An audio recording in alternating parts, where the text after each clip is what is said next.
I have a date tonight. The words were so quiet that Ethan Caldwell almost missed them, but the silver spoon in his hand stopped halfway to his coffee. For 3 seconds, the penthouse kitchen became completely still. Beyond the floor-to-ceiling windows, Manhattan glittered beneath the fading evening light, thousands of windows glowing against the deepening blue of the sky. Ethan had just finished a 12-hour day that had included 2 board meetings, a billion-dollar acquisition call, and a private dinner with investors who had spent the entire evening trying to impress him. None of it had unsettled him. Yet 4 ordinary words from the woman standing beside his kitchen island had done exactly that. Maya Carter adjusted the cuff of her white chef's jacket and looked down at the dinner she had prepared, as if she hadn't just changed the temperature of the entire room. She had worked in Ethan's home for 11 months. 11 months of arriving before sunrise, preparing breakfast exactly the way he liked it, remembering which foods he avoided when he was stressed, and quietly leaving the kitchen before he ever had to ask. She knew his routines better than most people in his executive office. Ethan, however, knew almost nothing about hers. That realization arrived with uncomfortable force. "A date?" he asked. His voice was calm, almost indifferent. "Almost." Maya nodded. "Yes." She picked up a serving plate and carried it toward the dining table. "Tonight." Ethan watched her walk away. There was something different about her that evening. Maybe it was the way she carried herself. Maybe it was the simple gold earrings he had never noticed before. Or maybe he was only noticing because, for the first time, he was looking at her as something other than the woman who prepared his meals. He leaned back in his chair, his expression unreadable. "Who?" Maya stopped. Slowly, she turned around. "Excuse me?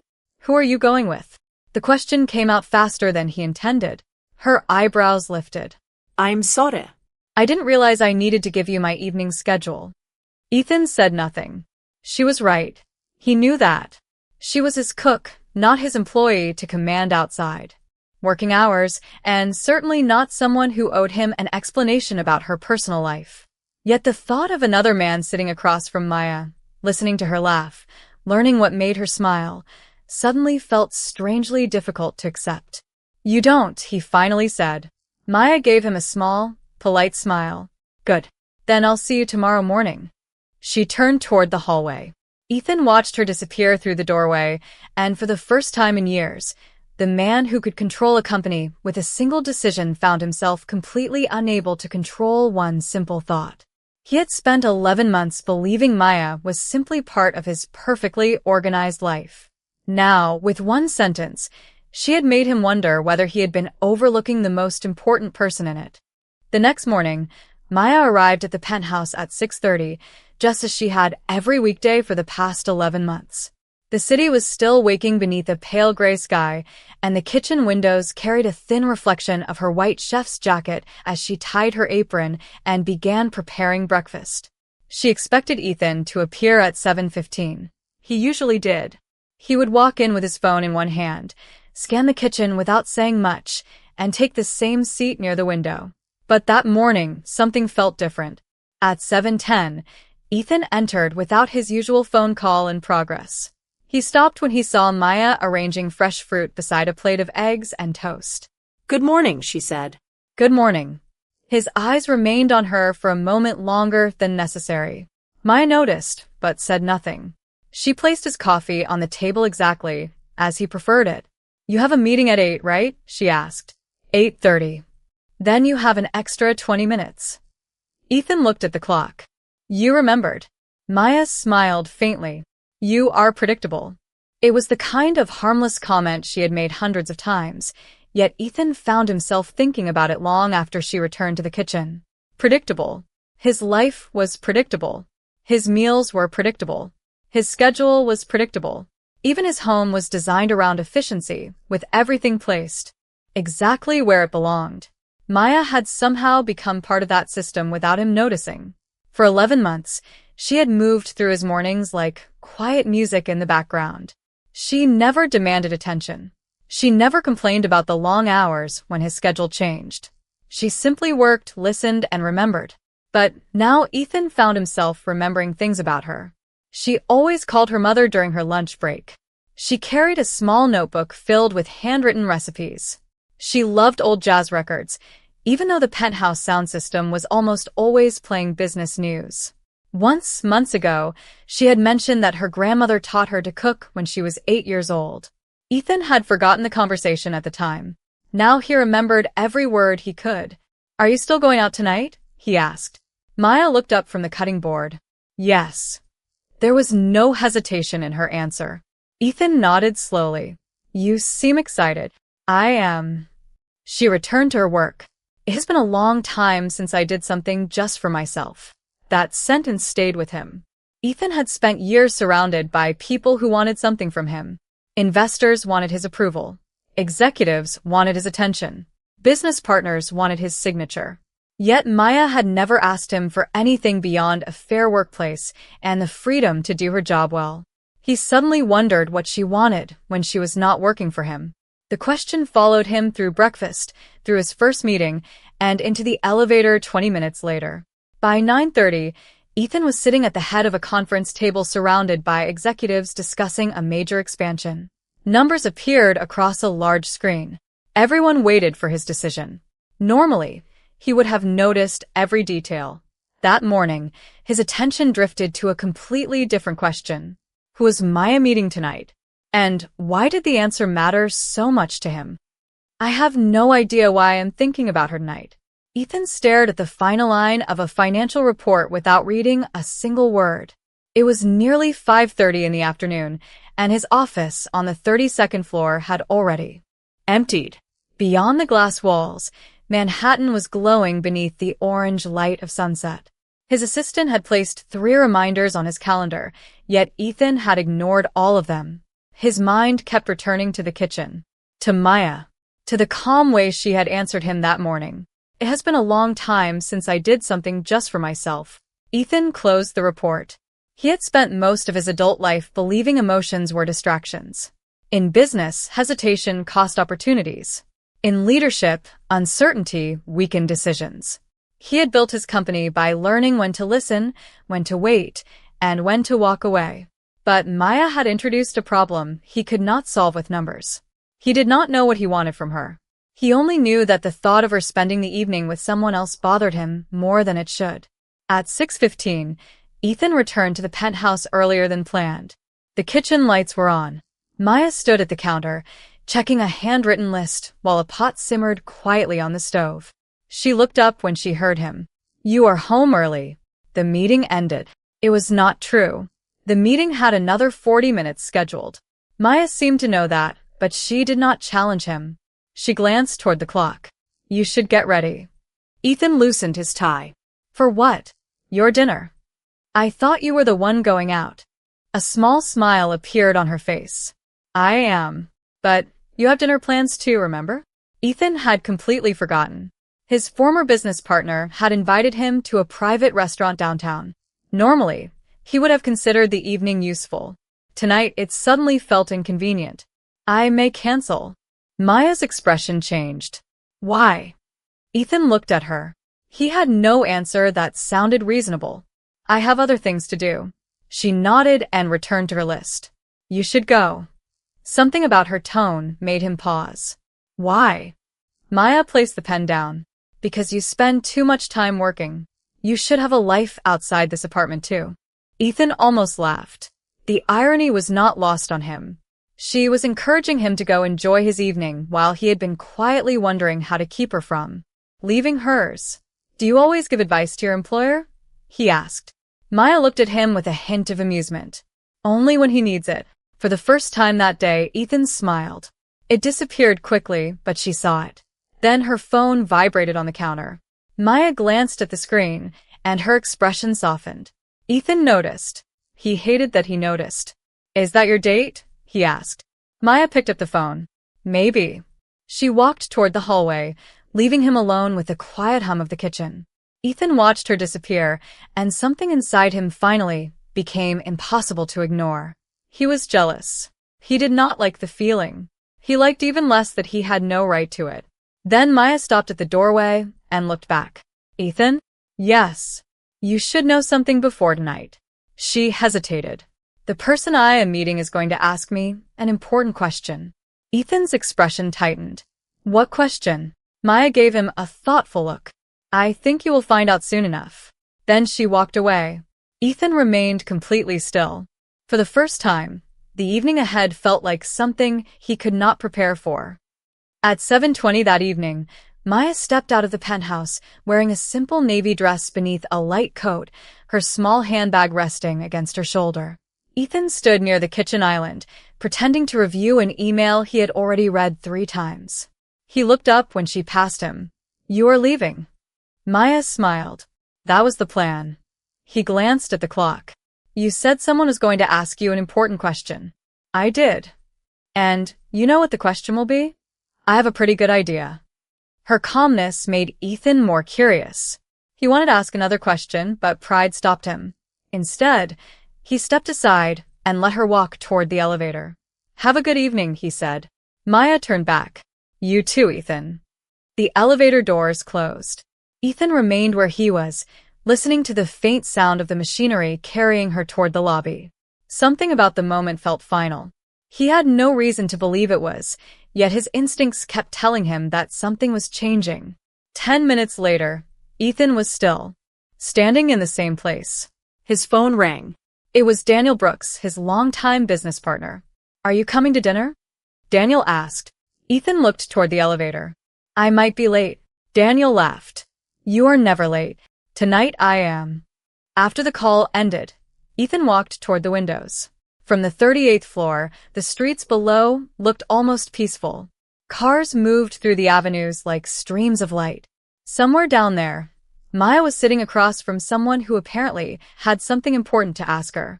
Ethan wondered whether the question was about a new job, a move, a future he had not known existed. The thought made him uneasy. Then another thought arrived, quieter but harder to dismiss. What if Maya left? Not just for the evening. What if she found another opportunity and never returned to his kitchen again? Ethan had never considered that possibility because Maya had always been there. She had become part of his daily rhythm without ever asking permission to do so. At 7:45, Ethan finally left the penthouse. Instead of going directly to his dinner, he asked his driver to stop at a small coffee shop in Greenwich Village. He had no clear reason for choosing it. He only remembered Maya once mentioning that she liked the neighborhood because it reminded her of her grandmother. The coffee shop was crowded, warm, and filled with the quiet sounds of conversation. Ethan stepped inside and immediately felt out of place. He had spent years in private dining rooms and executive lounges. Here, nobody cared who he was. He ordered coffee and sat near the window. Then, across the street, he saw Maya. She was standing outside a modest restaurant with a man about her age. Ethan's first reaction was disappointment. His second was embarrassment at feeling it. The man was not behaving like someone trying to impress her. He simply listened while Maya spoke, and when she smiled, he smiled too. Ethan watched for only a few seconds before looking away. This was not his business. He had to remind himself of that. Then Maya opened her bag and pulled out a folded document. The man read it carefully. His expression changed. He looked at Maya with Je n'ai une surprise. Ethan could not hear what they were saying, but he could see that the conversation was serious. Then the man shook her hand. Maya smiled. Ethan's curiosity sharpened. Whatever this meeting was about, it was not what he had imagined.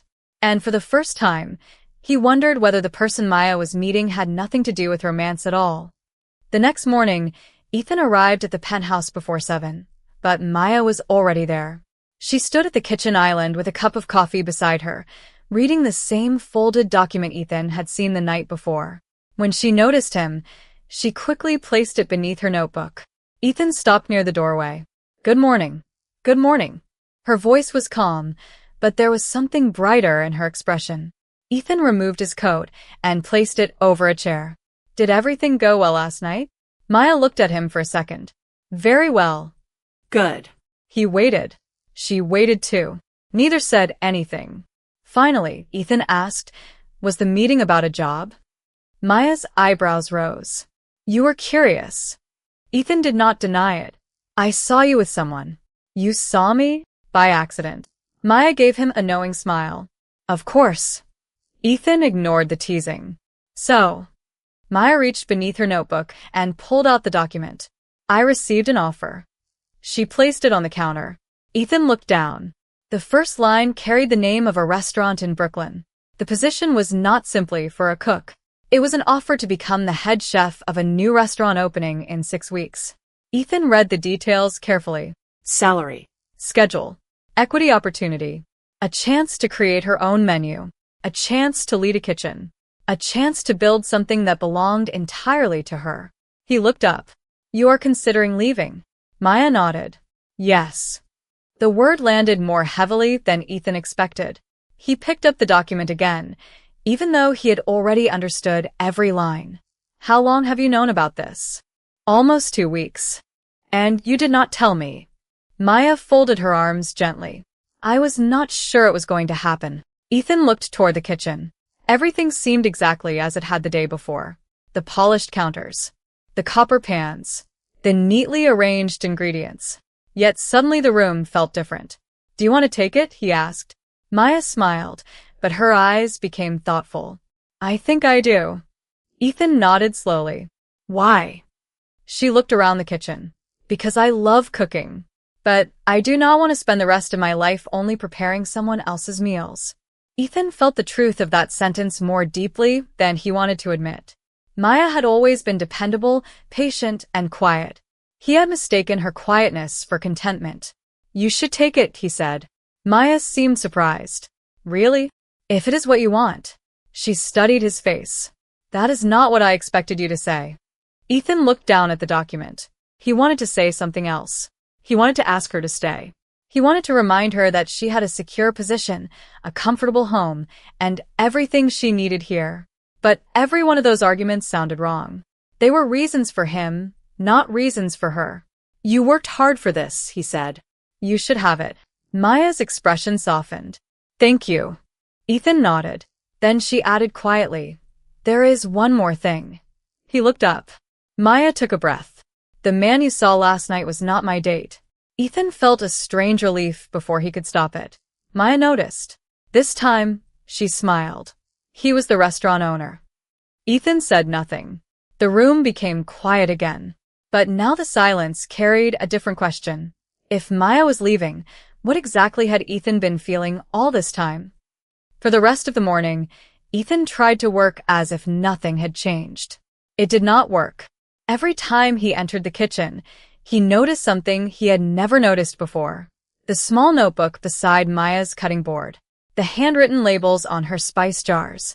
The way she paused before choosing an ingredient, as though every dish had a story behind it. At 10:30, Ethan stood near the counter while Maya prepared lunch. When would you start? He asked. 6 weeks from now. And you would move? No. The restaurant is in Brooklyn. I can commute. Ethan nodded. 6 weeks. The number felt strangely close. Have you accepted the offer? Maya shook her head. Not yet. Ethan looked at her. Why not? She placed the knife safely on the cutting board and turned toward him. Because accepting means leaving here. I need to be certain. Ethan studied her expression. What are you uncertain about? Maya hesitated. Whether I am ready. Ethan had expected her to say money, distance, or the difficulty of running a kitchen. Instead, she had given him something much simpler. Fear. Not fear of failure, but fear of stepping into a future she had imagined for years and finally having the opportunity to make it real.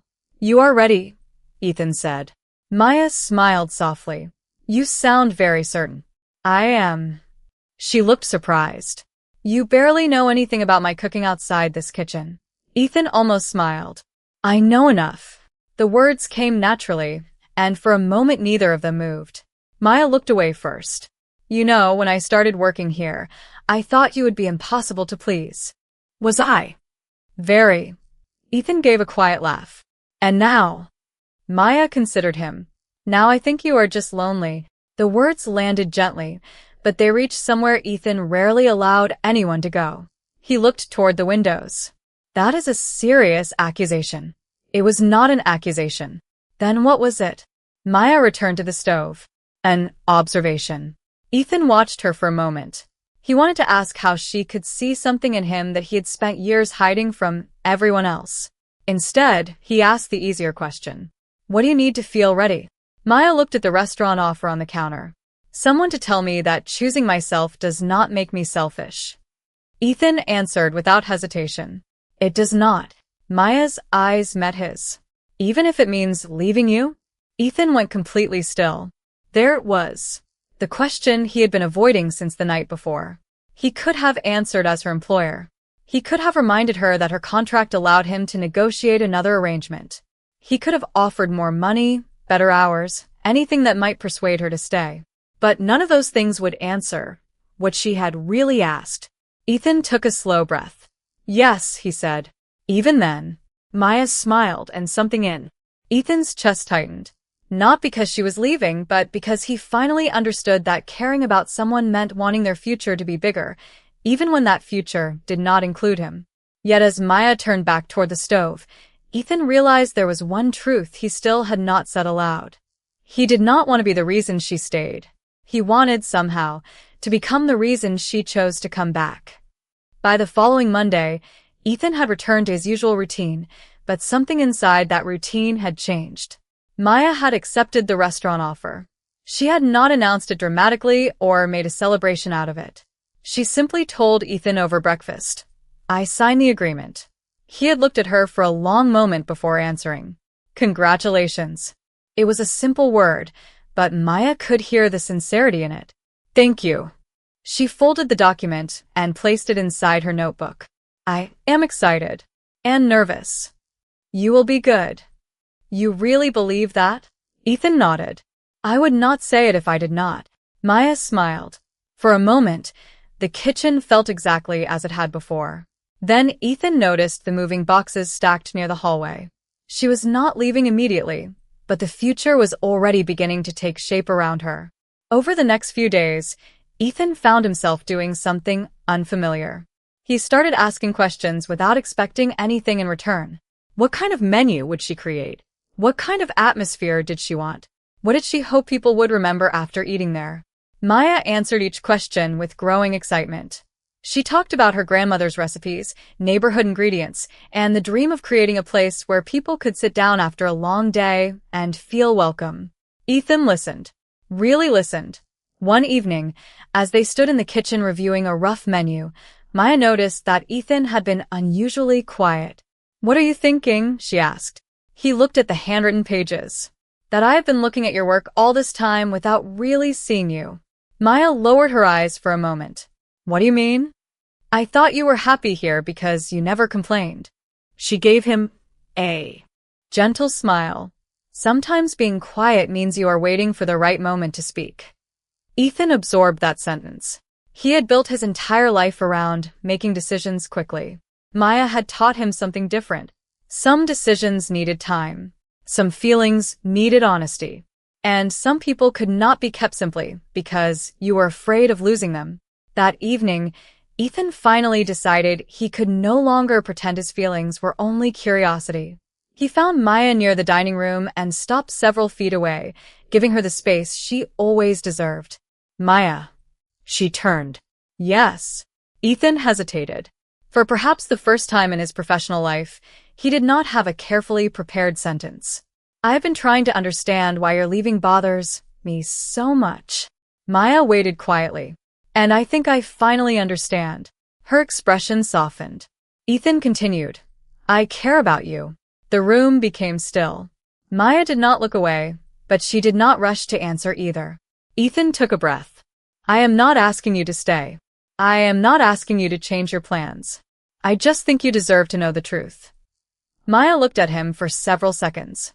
Then she said quietly, That is the first time you have ever said something to me without trying to control the outcome. Ethan gave a small smile. I am learning. Maya nodded. So am I. She turned toward the window, where the city lights shimmered across the glass. Then she looked back at him. But if you really care about me, there is something you need to understand. Ethan waited. Maya's voice remained calm. I will not become someone's secret just because they are afraid to lose me. Ethan knew exactly what she meant.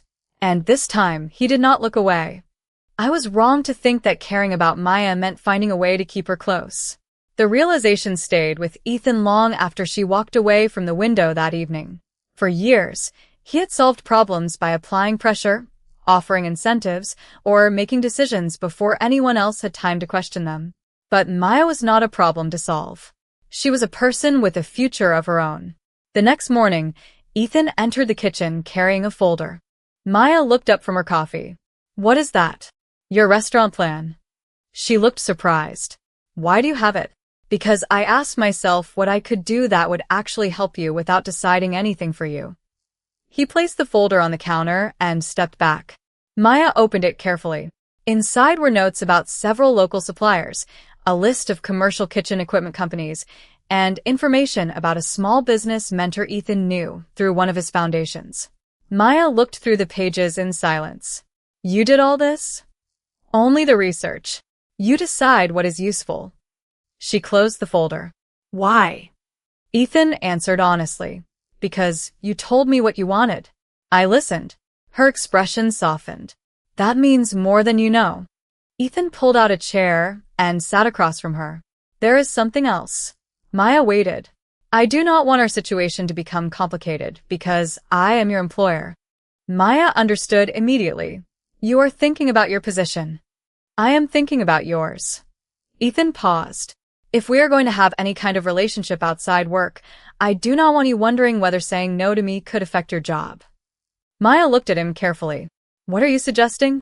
"When you leave for the restaurant, I will make sure you leave with a clean separation. No pressure. No conditions. No expectation that you owe me anything." Maya's eyes remained on him. "And after that?" Ethan smiled faintly. "After that, you get to decide whether you want to know me when I am not your employer." The kitchen became quiet. Outside, the morning traffic moved steadily through Manhattan. Maya looked down at the folder, then back at Ethan. "You know what is different about you lately?" "What?" "You are finally asking instead of assuming." Ethan considered that.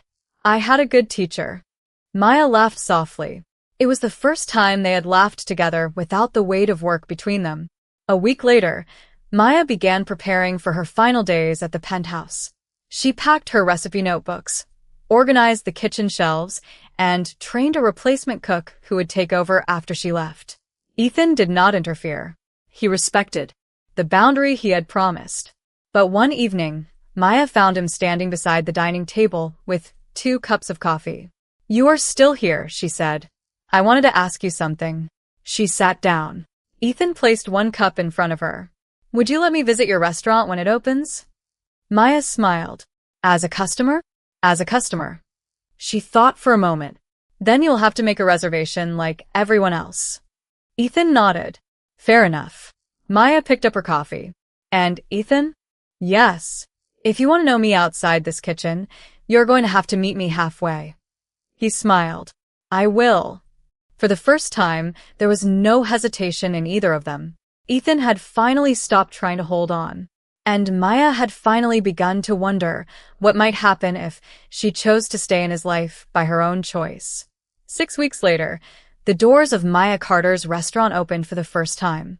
The sign above the entrance carried her name in simple gold letters, and inside, every detail reflected something she had dreamed about for years.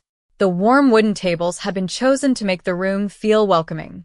The menu combined her grandmother's recipes with ideas she had developed herself.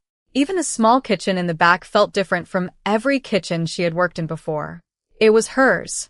At 6:45 that evening, Maya stood near the entrance, watching the first guests arrive.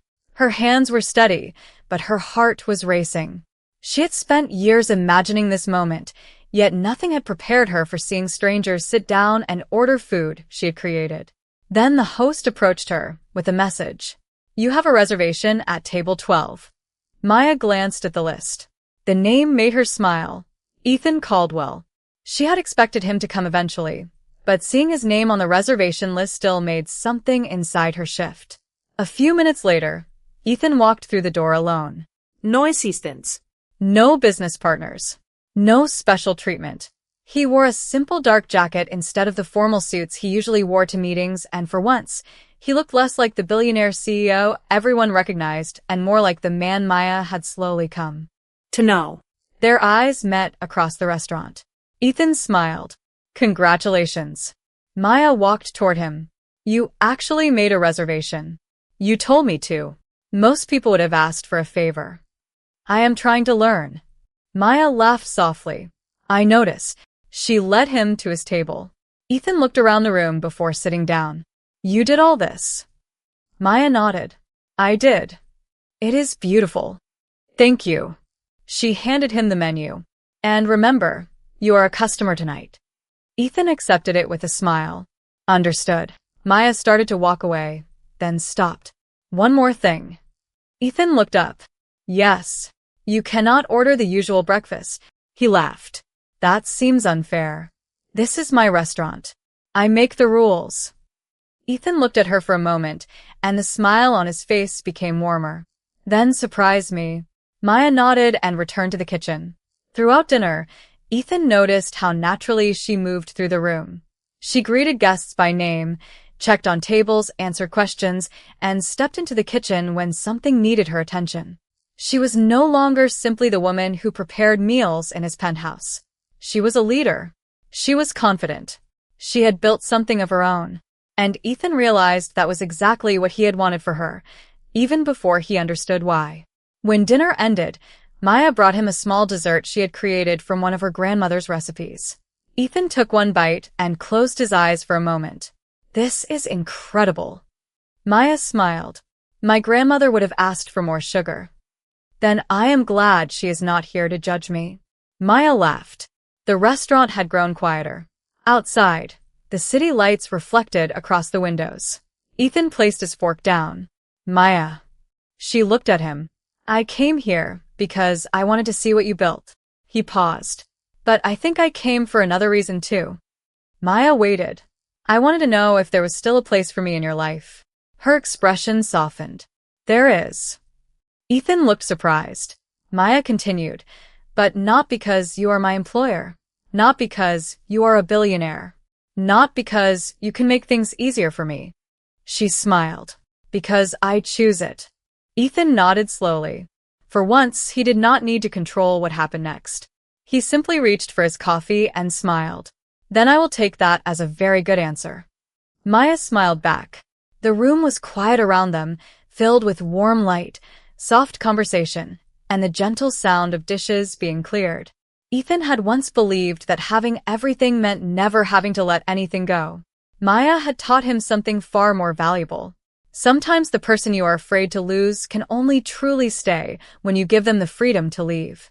And that night, beneath the warm lights of a restaurant built from one woman's courage, Ethan finally understood that love was not about possession. It was about respect, choice, and having the humility to earn a place in someone's life.